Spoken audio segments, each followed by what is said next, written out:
Welcome back to our current events panel, where we have Simard and Mike Patton offering their pithy commentary on a whole host of issues.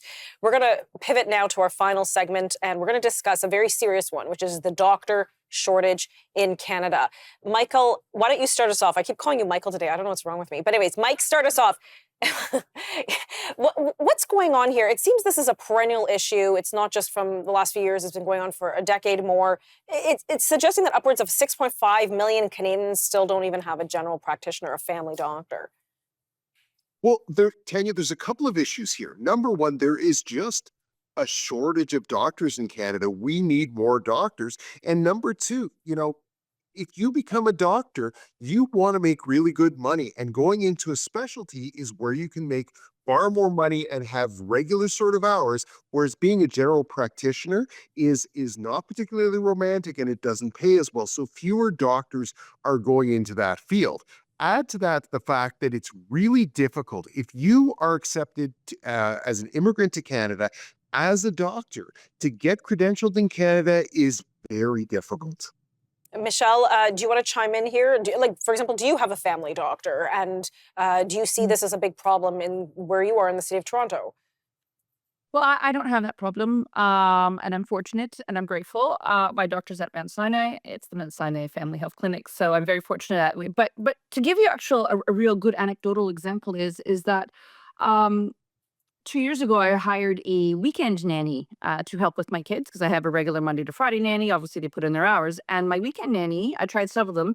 I ended up hiring a doctor, a foreign trained doctor from Colombia. She was an ER emergency room doctor for 4 years, and she came to Canada to be with her family. She couldn't get a job. Not only that, the problem is that it's not just about becoming a doctor here. She had to get an LMA, which is a labor market impact assessment. And you know how hard it was being a nanny? You can't even get that. She was offering to be my nanny for $15 an hour. And I said, "Are you kidding me? I'm going to give you what the regular rate is, which is 25. I'm like, because you're going to need it, because you're going to try to get a labor impact job." So she did, all the way in Oakville. She convinced a doctor to hire her as a medical assistant so she can still keep her um, medical knowledge and learn more about how the Canadian system is. Because one of the problems is that many doctors feel that there's not congruency between a foreign trained doctor to a Canadian one, and that they can't blend in. So there's a lot of hurdles in there. It's not even just becoming a doctor and passing all the tests.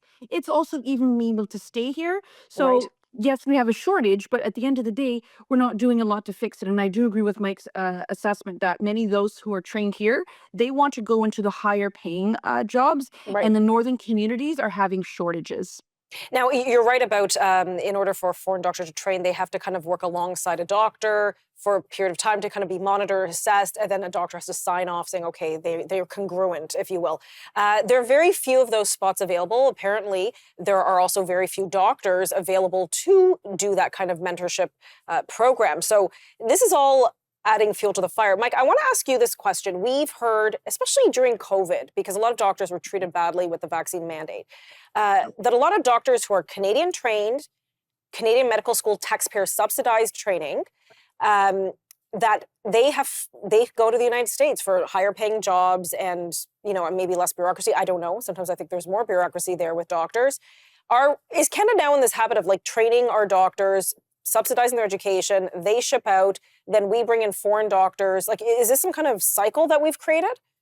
Yes. It's a huge problem. It's a huge problem because not only there's a certain amount of leakage now that medical schools anticipate that they will train doctors at, the University of Ottawa Medical School, and a certain percentage of them, as soon as they have become fully credentialed doctors, will go move to Texas or Florida or Alabama to make considerably more money. And that's a real challenge. But when it comes to foreign trained doctors, the biggest backlog is in residency requirements. So that's when they work under another doctor in a hospital or in a private practice, and the Canadian the Canadian accredited doctor oversees their work and ultimately certifies them. We need more residency spots to help this process. Okay, listen, thank you both so much for your time. We've run out of time today, and we'll have to have you on again very soon. All right. Thank you. Enjoy your day.